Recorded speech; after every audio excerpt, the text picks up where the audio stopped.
हमें ये हालात बदलने होंगे। क्यों मेवात जाना जाए ओलेक्स के लिए? आप बताइए मुझे, क्यों मेवात जाना जाए कि यहाँ के साइबर क्राइम होता है? पैसा तो बहुत लोग कमा लेंगे, इज्जत हर किसी को रास नहीं आती और हर किसी के पास नहीं आती।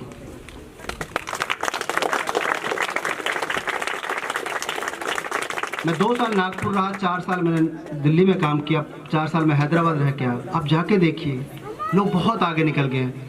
मुस्लिम समाज, हैदराबाद के मुस्लिम से आप मिलिए, बिजनेस उनको फुर्सत ही नहीं है। हमारे यहाँ पर आप हर गली नुक्कड़ पर देख लीजिए, लोग बैठे हैं, बेरोजगार बैठे हैं, पढ़ने लिखने से कोई वास्ता नहीं है। प्रॉब्लम क्या है ना, लोग सोचते हैं कि यार हमारा कुछ होना जाना नहीं है। गलत है ये सोच। आज भी इस सरकार में भी मुसलमानों का जो परसेंटेज IAS में सबसे ज़्यादा है अब तक का, 5.5%। हम 16% हैं पॉपुलेशन में, 5%। मेरे टाइम पे 3% था, अब बढ़ गया है। तो इस सोच को निकालना पड़ेगा कि सरकार हमारे साथ नहीं है, सरकार आपके साथ है। मेहनत आपको करनी है, सोचना आपको है कि हमें 25,000 का जूता पहन के और बाद में पुलिस के केस झेलने हैं, या IAS बन के स्टेज पे खड़े होकर किसी को बोलना है कि नहीं यार कुछ करके दिखाओ, इंसाफ पे याद करो। डॉक्टर्स बनो, इंजीनियर बनो, IAS बनो, ये सब आपके हाथ में है। कोई फील्ड खराब नहीं होती, हर फील्ड में अपना एक रुतबा है, हर फील्ड की अपनी एक इम्पोर्टेंस है, लेकिन जी जान लगा दो। कोई तो तस्वीर बदलेगा, आज नहीं तो कल बदलेगा।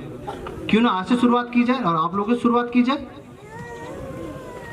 क्यों इस तरह के सवाल अब दोबारा पूछे जाएं? 10 साल हुआ उन चीज़ों को, जब IAS का मेरा इंटरव्यू हुआ था, 10 साल में कुछ नहीं बदला। हालात क्यों ऐसे हैं, हमें सोचना तो पड़ेगा। मैं फिर कह रहा हूँ, अगर इस भीड़ में यहाँ लेडीज़ भी बैठी हैं, जेंट्स भी बैठे हुए हैं, 10 बच्चे, 10 माँ बाप ये सोच के अपने बच्चों को IAS IPS बनाना है तो बन सकते हैं। जब मेरे जैसा बच्चा बन सकता है, खुद की मेहनत करके, खुद पैसे कमा के, खुद आगे बढ़ के, तो आप लोग क्यों नहीं? गाइडेंस है आप लोगों के पास में, अच्छे स्कूल में पढ़ रहे हैं, आसपास अच्छा माहौल है। बस इन्हीं शब्दों के साथ मैं अपनी बात को विराम दूंगा। जय हिंद, जय भारत। Thank you.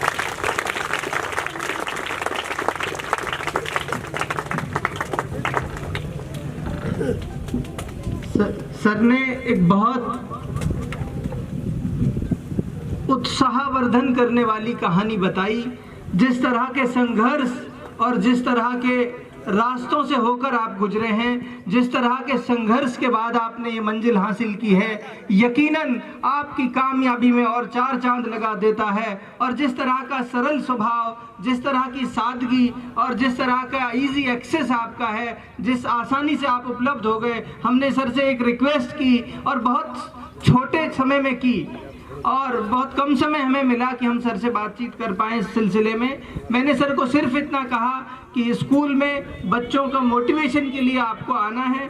सर ने पहली कॉल पे, मुझे लगता है पहली कॉल पे सर ने ये कहा कि मैं एक बार चेक कर लेता हूँ टाइम टेबल और मैं कोशिश करूँगा 100% अगर मैं पहुँच पाया। कोई भी आंधी, कोई भी तूफान, कोई भी बरसात मुझे रोक नहीं पाएगी अगर समय रहा तो मैं सर की इस नवाजिश के लिए चंद पंक्तियाँ पढ़ता हूँ कि तेरी सादगी, तेरी आजिजी, तेरी सादगी, तेरी आजिजी, तेरी हर अदा कमाल है। तेरी सादगी, तेरी आजिजी, तेरी हर अदा कमाल है। मुझे फ़क्र है, मुझे नाज है, मुझे फ़क्र है, मुझे नाज है कि मेरा भाई बेमिसाल है। मुझे फ़क्र है, मुझे नाज है कि मेरा भाई बेमिसाल है। साथियों, मीर पब्लिक स्कूल की जो फाउंडेशन है, कमिश्नर साहब, हमने जब मीर पब्लिक स्कूल की फाउंडेशन रखी, अल्लाह जानता है सिर्फ इस नियत से रखी कि इस कौम को सबसे ज़्यादा ज़रूरत अगर किसी चीज़ की है तो वो पढ़ने की है।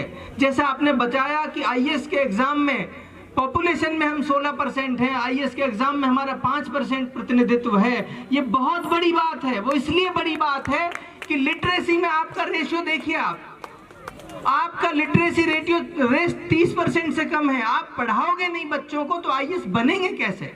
चंद लोग पढ़ रहे हैं, उनमें से अगर आईएएस में आपका 5% प्रतिनिधित्व है तो ये बहुत बड़ी बात है। सिर्फ ये मैसेज था सर का कि आप पढ़ाओगे तो आप 16% की बजाय 25% भी आपको प्रतिनिधित्व मिल सकता है। वो जब मिलेगा जब आप अपने बच्चों को पढ़ाओगे।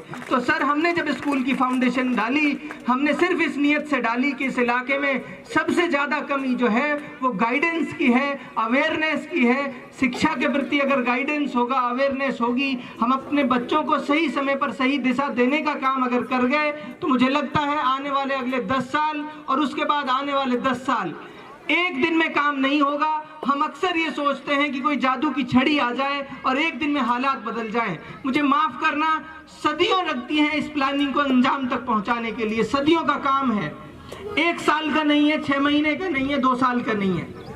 कम से कम 10 साल की प्लानिंग आप लेके चलोगे तब एक पीढ़ी तैयार होती है। और जिस तरह की परफॉर्मेंसेस ये बच्चियां 5-6 साल की बच्चियां हैं, जिस तरह की परफॉर्मेंसेस ये दे रही हैं, जिस तरह का कॉन्फिडेंस बच्चों में है अपनी बात रखने का। मुझे याद है सतीक सर, जब मैं सीए बन गया था मेरे हाथ में माइक कपाता था, ये हाल था। और आज ये बच्चे जिस कॉन्फिडेंस के साथ स्टेज फेस करते हैं, और मैं आपको खुशी होती है मुझे ये बताते हुए कि हम मीर पब्लिक स्कूल में करीब 500 के आसपास स्ट्रेंथ है अभी, उनमें से 150 से ज्यादा बच्चे प्रोग्राम में पार्टिसिपेट कर रहे हैं। वो बच्चे जो गांव देहात से आए हैं, जो बच्चे स्टेज को जानते तक नहीं थे, वो बच्चे स्टेज पर तैयार होकर 1 साल के अंदर अंदर, 6 महीने 2 महीने के अंदर अंदर इतने अच्छे परफॉर्मेंसेस दे रहे हैं। ये 150 बच्चों का पार्टिसिपेशन क्यों जरूरी है? कई बार लोग क्रिटिसाइज करते हैं कि यार आप तो अलग तरह के, जैसे कई एक्शन सॉन्ग बच्चे करते हैं, बहुत लोग क्रिटिसाइज करते हैं कि वहाँ तो आप बच्चों को डांस करवाते हो। साथियों, ये डांस मोटिव नहीं है हमारा। अल्टीमेट बच्चे को यहाँ स्टेज पर लाकर किसी ना किसी एग्जाम, किसी ना किसी प्रोग्राम में इन्वॉल्व करके उसकी जो हेजिटेशन है, उसकी जो झिझक है, उसकी जो प्रेजेंटेशन स्किल्स हैं, उनको उभारना मकसद है, उनको आगे लाना मकसद है।